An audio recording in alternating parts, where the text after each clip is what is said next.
Hello बच्चों, कैसे हो आप सभी। मैं आप सभी का स्वागत करता हूं प्रोजेक्ट वाई के इस online YouTube channel project Y online में। आज फाइनली हम पहुंच चुके हैं हमारे बोर्ड के मॉडल पे। फाइनली इतने दिनों से आपको जिसका इंतजार था, फाइनली वो दिन आ गया है। चलो, अब फाइनली हम पढ़ने वाले हैं बोर्ड का मॉडल। भैया ये मॉडल भैया है क्या, जो भैया आपने इतना भैया बेसिक पढ़ाया भैया हमें, इतना भैया कॉन्सेप्ट क्यों कराया भैया। कुछ इंपॉर्टेंट होगा तभी तो मैंने इतना वेट किया मैंने, क्योंकि इसके अंदर आ पाएगा स्पेक्ट्रल लाइन। भैया स्पेक्ट्रल तो भैया अब हमें पता है।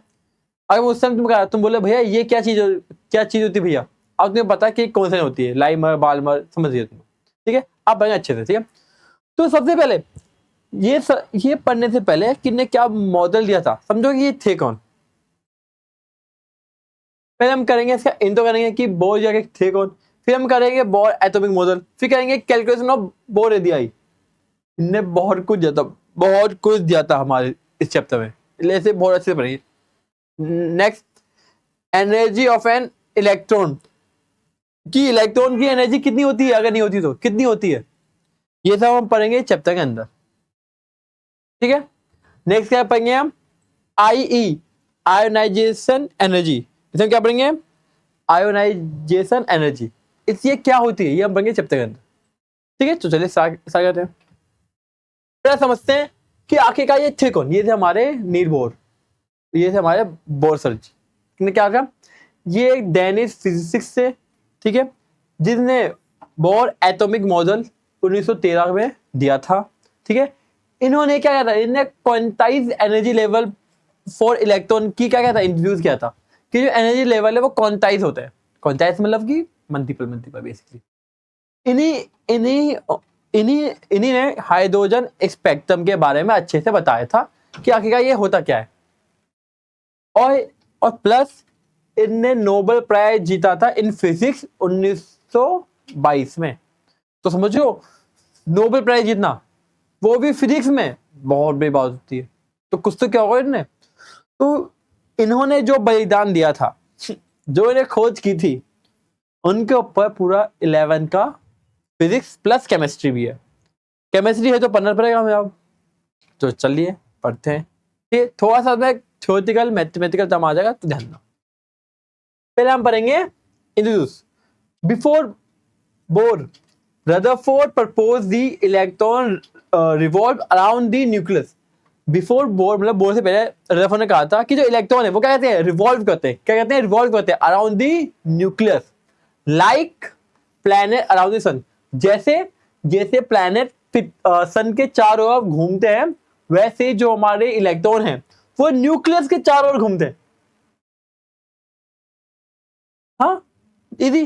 But there was a big problem, लेकिन इसके अंदर बहुत दिक्कत थी भैया। क्या दिक्कत थी भैया, भैया प्लैनेट भैया सन के चारों घूम रही है भैया, वैसे ही भैया जो इलेक्ट्रॉन है वो भैया न्यूक्लियस के चारों घूम रही है। दिक्कत क्या है, दिक्कत क्या आती है, according to classical physics moving electron should continuous loss energy and fall into the nucleus. कि जो मूविंग इलेक्ट्रॉन है वो कंटिन्यूअसली क्या एनर्जी अपना लॉस करेगा और न्यूक्लियस के अंदर गिर जाएगा, फॉल हो जाएगा। ठीक है, this mean atom should be unstable. इसका मतलब क्या है कि एटम क्या अनस्टेबल है, एटम क्या है अनस्टेबल होगा। बट रियलिटी में क्या होता है, एटम आर स्टेबल्स। एटम क्या होता है रियल में स्टेबल होता है, इसके अनस्टेबल होगा। To stop this problem, Niels Bohr ने प्रपोज किया एक न्यू मॉडल को। नील बोर ने क्या किया, एक न्यू मॉडल को अपने सामने लेके आया 1913 में, जो मॉडल हम पढ़ने वाले हैं। चलो अब आते हैं बोर दादा पे। उन्होंने प्रॉब्लम को सॉल्व करने के लिए कुछ मेजर पॉइंट दिया। पहला, discrete orbital fix energy level ने कहा था, Bohr said electron can not move anywhere randomly. Electron अपने आप रैंडमली मूव नहीं कर सकते, they are move only in a certain fix circular path. ये मूव करते हैं एक फिक्स सर्कुलर पाथ में, जिससे हम क्या बोलते हैं, डिस्क्रीट ऑर्बिट्स और एनर्जी लेवल्स। क्या हो रहा, बोर सर ने कहा कि जो ये इलेक्ट्रॉन है वो अपने आप कहीं पे भी घूम सकते, वो घूमेंगे तो एक फिक्स सर्कुलर पाथ में घूमेंगे, जिन्हें उन्हें क्या कहा, डिस्क्रीट ऑर्बिट, या क्या कहा, एनर्जी लेवल्स का। ठीक है भैया, पहला हो गया। Second, no energy radiation as long as the electron stay in a fix orbit, जितना टाइम तक इलेक्ट्रॉन फिक्स ऑर्बिट में रहेगा, it does not lose energy, वो एनर्जी लूज नहीं करेगा। This mean electron will not fall into the nucleus, इसका मतलब क्या है कि इलेक्ट्रॉन न्यूक्लियस में नहीं गिरेगा। This is why Bohr model explain the stability of atom, इसकी वजह से बोर मॉडल ने बताया कि एटम स्टेबल है, जो कि रदरफोर्ड सर नहीं बता पाए थे। नील बोर सर ने बता दिया, इसलिए मॉडल को थोड़ा सा ज्यादा प्रेफरेंस मिलती है थॉमसन और रदरफोर्ड से। थर्ड, एनर्जी एक्सचेंज मतलब jump, energy transfer happen only when an electron jump from another level of energy. अब एनर्जी ट्रांसफर कब होता है, जब एक इलेक्ट्रॉन एक एनर्जी दूसरे में जंप करेगा। भैया कौन सी एनर्जी, कौन सा ऑर्बिटल, बताया था ना, लाइमर से बाल्मर, ऐसे ऐसे शिफ्टिंग, वो भी तो क्या है, जंपिंग ऑफ इलेक्ट्रॉन है ना। तो एनर्जी क्या चेंज होगी, तो भी बोला गया कि energy transfer happened only when electron jump from one level to another level, तब एनर्जी ट्रांसफर होगी, अदरवाइज ट्रांसफर नहीं होगी। ठीक है भैया, जैसे अगर कोई लोअर से कहां जा रहा है, हायर में जा रहा है, तो इलेक्ट्रॉन क्या करेगा, एब्जॉर्ब करेगा। अगर कोई लोअर से हायर एनर्जी में जंप कर रहा है तो क्या होगा, एनर्जी एब्जॉर्ब करेगा। अगर कोई हायर से लोअर लेवल में जा रहा है तो एनर्जी क्या करेगा, एमिट करेगा, एज लाइट, जैसे लाइट करता है। ठीक है, वापस दो, अगर कोई लोअर से हायर में जा रहा है तो एनर्जी एब्जॉर्ब होगी, अगर हायर से लो में जा रहा है तो लाइट एमिट होगी। ठीक है, इजी। ठीक है, अब ये तो हमारे बेसिस था कि नील बोर सर ने क्या क्या किया। तो क्या क्या उनका मॉडल था क्या, तो उनका मॉडल ये था, बोर एटॉमिक मॉडल। ठीक है, इंपॉर्टेंट पॉइंट मैंने लिखा है, यहां पे लिखा है, क्या लिखा है मैंने, applicable for single electronic species. Bohr model सिर्फ और सिर्फ एप्लीकेबल किसके लिए है, सिंगल इलेक्ट्रॉनिक स्पीसीज के लिए, जैसे H plus, Li2 plus, B3 plus, ये सब एक्सेट्रा, जो भी सिंगल इलेक्ट्रॉनिक स्पीसीज है, बोर मॉडल से उनके लिए वैलिड है। भैया बाकी सबके लिए, उनके लिए अलग से कोई और आएगा। ठीक है, समझ दो। पहला point, electron move in the fix circular orbit stationery state, जो इलेक्ट्रॉन है वो फिक्स सर्कुलर ऑर्बिट में घूमते रहेंगे, जो कि क्या होगी, हमारी स्टेशनरी स्टेट होगी। ठीक है, next, no energy loss in this orbit, इन ऑर्बिट के अंदर ना तो एनर्जी लॉस होगी, मतलब कोई भी एनर्जी बेसिकली लॉस नहीं होगी, basically only allowed orbit satisfy. अब ऑर्बिट के अंदर कौन कौन से चीजें सेटिस्फाई करेगी, क्या करेगा, MVR इक्वल में NH2π, कोई भी अगर इसको सेटिस्फाई कर रहा है तो वो ऑर्बिट के अंदर आएगा, जो भी इस इक्वेशन को सेटिस्फाई कर रहा है। भैया ये इक्वेशन में होती क्या है, देखो आगे आने तो सब बताएंगे। Next, energy is absorb emit during transition, transition के बाहर, ट्रांजिशन लगी एनर्जी लेवल चेंज करना, उनमें एनर्जी क्या होगी, एमिट भी होगी और एब्जॉर्ब भी हो सकती है। पता है हमें कि भैया लोअर से भैया हायर में जाकर एब्जॉर्ब होगी, भैया हायर से भैया लो में जाए तो क्या हो गया, एमिट होगी, तो कुछ भी हो सकता है। ठीक है, अब जो एनर्जी है वो क्या होगा, HV मतलब H न्यू, H में क्या होता है, प्लैंक कांस्टेंट, न्यू में क्या होता है, फ्रीक्वेंसी होती है, इसमें वो क्या लगते हैं, E2 - E1, ये वेरी इंपॉर्टेंट, ये दो फॉर्मूले तो बहुत इंपॉर्टेंट है, जो जिसके ऊपर न्यूमेरिकल बहुत ज्यादा पूछेंगे अभी। नेक्स्ट, इन्हीं ने ही हाइड्रोजन स्पेक्ट्रम को अच्छे से एक्सप्लेन किया था, जो हमने पढ़ चुके हैं लास्ट क्लास में कि व्हाट इज हाइड्रोजन स्पेक्ट्रम, ये हम अच्छे से पढ़ चुके हैं। ठीक है, अगर किसी ने लेक्चर नहीं, किसी को नहीं पता तो लास्ट लेक्चर के देख लेना, लेक्चर नंबर 9, जिसमें हमने हाइड्रोजन स्पेक्ट्रम को बहुत अच्छे से एक्सप्लेन किया है। लेक्चर में 9 ना लेक्चर में 8 होगा। चलो next, frequency of radiation absorb और emit is equal to the energy difference, मतलब क्या बोल रहा है कि जो फ्रीक्वेंसी है रेडिएशन की, जो एमिट, जो क्या हो रही है, एब्जॉर्ब हो रही है और एमिट हो रही है, वो इक्वल किसके होगा, एनर्जी डिफरेंस के, बिटवीन टू लेवल। क्या हो रहा है कि जो फ्रीक्वेंसी है, जो क्या हो रही है, एब्जॉर्ब हो रही है तो क्या एमिट हो रही है, वो इक्वल किसके होगा, एनर्जी डिफरेंस के। अब एनर्जी डिफरेंस किस में आएगी, बाय लेवल चेंजिंग में। ठीक है, इसका फॉर्मूला ये है। ठीक है, ये भी इंपॉर्टेंट काफी। ठीक है, ये था हमारा बोर मॉडल। भैया भैया बस इतना ही था, हाँ इतना ही था। लेकिन इसके अंदर देखिए इन्होंने बहुत कुछ था, बहुत कुछ फॉर्मूले दिए थे, बहुत कुछ मैथमेटिकल टर्म्स को अच्छे से डिफाइन किया था। तो आगे हम वो करेंगे। ठीक है, चलो पहला क्या है, कैलकुलेशन ऑफ बोर रेडियाई। हमने पढ़ा जो फॉर्मूला था MVR NH2 पाई, जो आर था, रेडियस था। किसका था रेडियस? एटम का, ऑर्बिट का रेडियस बेसिकली।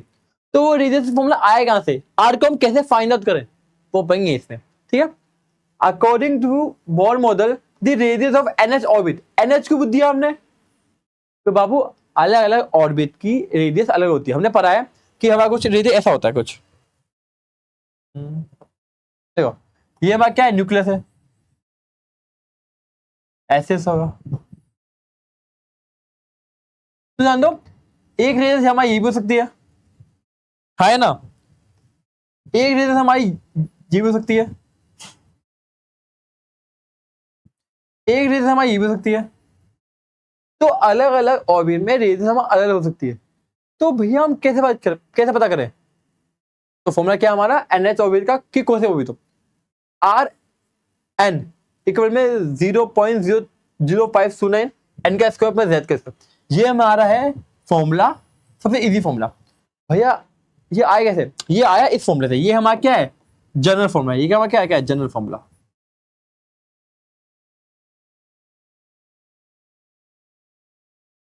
ये हमारा जनरल फॉर्मूला।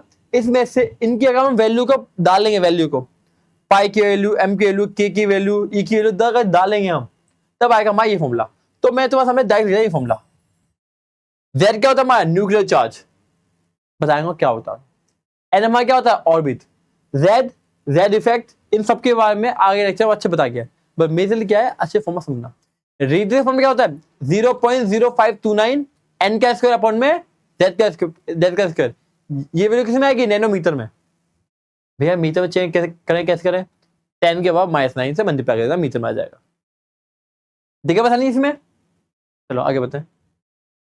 नेक्स्ट हमारा क्या, हमारा वापिस वो सेम चीज है कि हाइड्रोजन में Z इक्वल टू 1 होता है।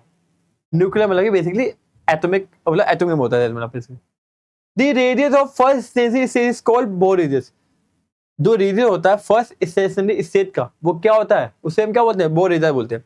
जैसे R1 सेम ही आएगा। क्यों R1 सेम आएगा, क्योंकि में Z इक्वल टू 1 है, N इक्वल टू 1, खत्म बात। है ना, देखो Z क्या, ऑर्बिट नंबर, ऑर्बिट नंबर 1 होगा। क्यों, वो लिखा तो है first stationery state, first 1। Z हमारा हाइड्रोजन गैस में 1 होगा, खत्म बात। Z बेसिकली क्या होता है, एटॉमिक नंबर बेसिकली। डालोगे आंसर आ जाएगा, इजी पीजी। ठीक है, चलो नेक्स्ट। नेक्स्ट में क्या है, energy of electron, Bohr model. Bohr model के अंदर एनर्जी कितनी होती है, तो देखो energy of an electron in NH orbit given by कितना होता है, ये होता है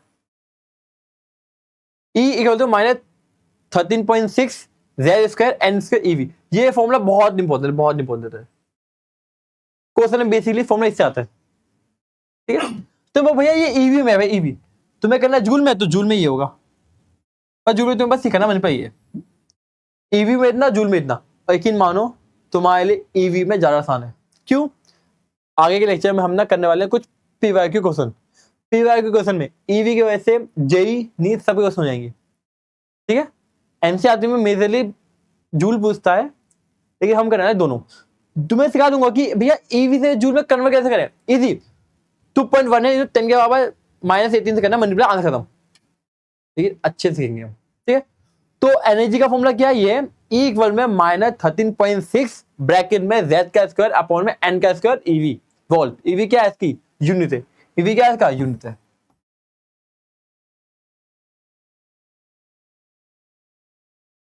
ठीक है, दिक्कत पता नहीं, आगे बढ़ते हैं। नेक्स्ट है हमारा energy of electron, Bohr model. आखिरकार जो एनर्जी है, मतलब वो सेम टॉपिक है कि why this energy is an electron negative in hydrogen atom. ये बोल रहा है कि हाइड्रोजन एटम में एनर्जी हमारे नेगेटिव ही क्यों होती है, पॉजिटिव क्यों नहीं होती। आंसर है, energy of electron in a atom is less than of a free state. क्या बोल रहा है जितनी जो एनर्जी इलेक्ट्रॉन की वो बहुत कम होती है फ्री स्टेट के अकॉर्डिंग, है ना। फ्री स्टेट में इलेक्ट्रॉन कुछ और है, इलेक्ट्रॉन एटम के जो ऑर्बिट में है उसके अंदर कुछ और है। फ्री स्टेट में उसकी एनर्जी ज्यादा होगी, एटम की एनर्जी क्या कम होगी। क्यों? क्योंकि ऑर्बिट में घूम रहे हैं, वो फिक्स पोजीशन में, तो क्या वो कम होगी। मान लो कि फ्री स्टेट में 10 है, इसमें 8 है, तो कम है ना, ठीक है। Next, a free state electron rest, A free electron at rest very far from the nucleus. जब रेस्ट करता है वो बहुत फार होता है, तो बोले कि N equal to 0। Free state का मतलब क्या होता है कि जो इलेक्ट्रॉन है वो क्या है, बहुत दूर है न्यूक्लियस से, बहुत दूर है। मान लो कि हमारा न्यूक्लियस है, ये न्यूक्लियस है, वो है बहुत सारे ऑर्बिट है, बहुत सारे। तो जो इलेक्ट्रॉन है वो क्या है, बहुत दूर है, इतना दूर है कि जो न्यूक्लियस है वो उसे अच्छे से कंट्रोल नहीं कर पा रहा। कंट्रोल इन द सेंस कि वो दूर है, तो अच्छे से इनका ना अच्छे से अट्रैक्शन नहीं हो पा रहा, ठीक है। तुमने पढ़ा होगा क्लास 9 में सेंटीपीटल फोर्स, सेंटीपीटल सेंट्रीफ्यूगल, तो ना जिनकी वजह से इलेक्ट्रॉन घूम जाता है, तो वो उसे करेक्ट नहीं हो पा रहे। तो इसका मतलब क्या है, एन 0 है, तो इसकी वजह से वो रेस्ट में है, और रेस्ट में है तो एनर्जी इसके अंदर हाई होगी, ठीक है। अब free state electron as rest is taken to the zero energy E 0। जो फ्री स्टेट में है उनकी एनर्जी क्या होगी, 0 होगी। और हमें पता है कि फ्री स्टेट की एनर्जी ज्यादा होती है, एटम के अंदर कम होती है, तो उसकी एनर्जी 0 है। अब फ्री स्टेट की एनर्जी 0 है और वो ज्यादा है, तो ऑफकोर्स से आते हैं कि ऑर्बिट में जो इलेक्ट्रॉन है उनकी एनर्जी क्या होगी, कम होगी। कॉमन सेंस की बात है, वापस जान दो। हमने अभी जस्ट पढ़ा हमने कि फ्री इलेक्ट्रॉन से कम एनर्जी होती है जो इलेक्ट्रॉन घूमते हैं। हाँ भैया, हमने पढ़ा कि न्यूक्लियस एन इन्फिनिटी है, मतलब बहुत दूर है इलेक्ट्रॉन, और उसकी एनर्जी 0 है। एंड फ्री इलेक्ट्रॉन की एनर्जी 0 है और नॉर्मल की फ्री से कम होती है, तो 0 से कम होगा, नेगेटिव होगा, ऑफ कोर्स बात है। In hydrogen atom the electron is attract by the nucleus. Hydrogen क्या होता है, electron is attract by nucleus होता है, so the energy is lower negative. In hydrogen क्या होता है, एनर्जी क्या इलेक्ट्रॉन क्या होता है, अट्रैक्टेड बाय द न्यूक्लियस होता है, मतलब उसके पास होते हैं। जितना दूर जाओगे एनर्जी बढ़ेगी, 0 है, पास में क्या होगा, एनर्जी कम होगी, कम 0 से कम क्या होगा, negative. That is why electron negative होता है। वो पे अच्छे से हमने पढ़ा कि फ्री इलेक्ट्रॉन से कम एनर्जी होती है जो जो इलेक्ट्रॉन पास में होते हैं, हमने पढ़ा, ठीक है। अब फ्री इलेक्ट्रॉन मतलब है एन इन्फिनिटी, मतलब कोई भी कुछ लग ही नहीं रहा है, बिल्कुल कम, तो सबसे कम 0, मतलब फ्री स्टेट की 0 है। और हमने अभी पढ़ा कि नॉर्मल की फ्री इलेक्ट्रॉन से कम होती है, 0 से कम क्या होगा, नेगेटिव होगा, इसे नेगेटिव होती है, ठीक है। क्यों होती है, क्योंकि इलेक्ट्रॉन क्या होते हैं हाइड्रोजन गैस में, वो न्यूक्लियस से बहुत ज्यादा अट्रैक्टेड होते हैं, पास होते हैं, फ्री स्टेट से ज्यादा पास होते हैं। उनकी 0 है तो पास में क्या होगा, नेगेटिव होगी, नेगेटिव होता है। चलो नेक्स्ट क्या है, calculation of frequency for a transition. The frequency of, इसे न्यू बोलते हैं, new of radius during absorption emission. ये बोल रहा है फ्रीक्वेंसी की वैल्यू क्या आएगी, तो क्या आएगी 3.29 10 15 एन अपॉन में ये n1 n1 का मतलब क्या होता है, n फाइनल, n2 का मतलब क्या होता है, n इनिशियल, ठीक है। ये मैं पता अच्छे से, देखिए बात कि नहीं क्या बात है, ठीक है। और फ्रीक्वेंसी की वैल्यू किसमें है कि हर्ट्ज में, हर्ट्ज में दिया हुआ है, हर्ट्ज, ठीक है। जानना इस चैप्टर में मेजरली कुछ फॉर्मूले हैं, और हम कोई फिजिक्स या मैथ नहीं पढ़े कि हम फॉर्मूले को अच्छे से और ड्राइव करें, हमारा काम उतना नहीं है। हमारा काम है फॉर्मूले को याद करना, कहाँ पुट हो रहा है समझना, कॉन्सेप्ट समझना, ठीक है। मेजरली इतने सारे फॉर्मूले, अगर मैं हर एक क्वेश्चन तुम्हें कराऊंगा ड्राइव, मैं तो तुम्हें ड्राइव करूंगा, दिक्कत नहीं है, ड्राइव करना मुझे 5 मिनट का काम है, लेकिन ड्राइव करने से तुम और भूल जाओगे कि भैया कौन सा फॉर्मूला कहाँ से कहाँ आया। मेजर याद ना करो, जब तुम्हें पेपर में पूछा जाएगा फॉर्मूला खत्म, तुमने कभी नहीं पूछा जाएगा फिजिक्स के अलावा कि फॉर्मूला ये आया कहाँ से। फिजिक्स में पूछा जाता है कि पूरा डिस्क्राइब करो कैसे आया, क्यों आया, बला बला बला। केमिस्ट्री में ड्राइव नहीं पूछता, तो मैं तुम्हें नहीं बताऊंगा कि फॉर्मूला कैसे आया, कहाँ से आया। बुक में लिखा हुआ है फॉर्मूला सही, इसके तुम्हें लेता हूं मैं, कैसे आया, क्यों आया, जो बहुत इंपॉर्टेंट है वो बता दूंगा मैं, बाकी सिर्फ चीजें तुम्हारे काम की नहीं है, ठीक है। तो फ्रीक्वेंसी का फॉर्मूला क्या होगा, 3.29 10 15 एन अपॉन में एन का स्क्वायर जो फाइनल में हो, एन का स्क्वायर जो इनिशियल में हो, हर्ट्ज, खत्म। नेक्स्ट क्या है फॉर्मूले वापस से, वेव नंबर का फॉर्मूला क्या होगा, ये हमने पढ़ा हुआ है, ये तो हमने बहुत अच्छे पढ़ा भैया, ये भैया हमने बहुत अच्छे पढ़ा, लास्ट क्लास में पढ़ा भैया कि ये रिजबर्ग फॉर्मूला है भैया, 1/λ इक्वल में आर जेड स्क्वायर अपॉन में 1/में एन फाइनल का स्क्वायर माइनस 1/में एन इनिशियल का स्क्वायर। आर हमारा क्या होता है रिजबर्ग कांस्टेंट, जेड हमारा क्या होता है एटॉमिक नंबर होता है। ये भैया हमने बहुत अच्छे भैया, ये तो भैया हमें बहुत अच्छे से आता है भैया, ठीक है, क्योंकि ये तो हमने बहुत अच्छे से किया हुआ है। ठीक है, आगे बढ़ते। नंबर ऑफ स्पेक्ट्रल लाइन कि कितने लाइन हो सकती है, मैक्सिमम कितने लाइन प्रेजेंट हो सकती है भैया, हमने भैया हमने कहा था ना ये लाइन, तो यहाँ पर कितनी लाइन गिर रही है, कितनी लाइन 1 2 3 4 5 लाइन है ना, तो हर बार तो हम काउंट नहीं कर सकते कि नंबर 5 से लेके 1 तक कितने गिन रही है, 2 से 3, 3 से 1, 2 से 1, 3 से 1, 4 से 1, 5 से 1, 4 लाइन। अब हर बार तो काउंट करेंगे नहीं, तो कोई फॉर्मूला होगा नंबर ऑफ लाइन का, तो फॉर्मूला क्या है, ये वाला फॉर्मूला क्या है, ये फॉर्मूला है क्या है, number of emission of line when electron jump from n2 से n1, n2 n1 कुछ भी रखते हैं हमें पता है, फॉर्मूला क्या है n2 माइनस n1 ब्रैकेट में n2 minus n1 plus 1 upon में 2, ये हमारा फॉर्मूला। इस फॉर्मूले के ऊपर मेजरली तुम्हारे सामने आएंगे एमसीक्यू, तुम्हारे सामने क्या होगा एमसीक्यू आएंगे, क्या पूछा जाएगा कि एक्साइटेड स्टेट 10 से लेके एक्साइटेड स्टेट फर्स्ट में लाइन आ रही है, तो कितनी लाइन होगी, यहां से पता करेंगे हम, इजी। चलो नेक्स्ट है हमारा आयोनाइजेशन एनर्जी आई, ये क्या होता है, तो हमें पता है कि इलेक्ट्रॉन क्या कहते हैं ऑर्बिट से ऑर्बिट जंप करते हैं, हमें पता है, ठीक है हमें पता है, लेकिन अगर ऑर्बिट से ऑर्बिट जंप करते हैं तो ये भी तो पॉसिबल है कि इलेक्ट्रॉन एटम से ही बाहर निकल जाए, पॉसिबल है, तो the energy required to remove electron completely from atom and from positive ion, इसे बोलेंगे आयोनाइजेशन एनर्जी। हमने पर देखा है कि He+ है, मतलब एक इलेक्ट्रॉन निकल गया, कैसे निकला, कुछ तो लगाया होगा, एनर्जी लगेगी, उस एनर्जी को हम क्या बोलेंगे IE ionisation energy, the energy required to remove one electron from an atom and form positive ion is called ionization energy, ठीक है।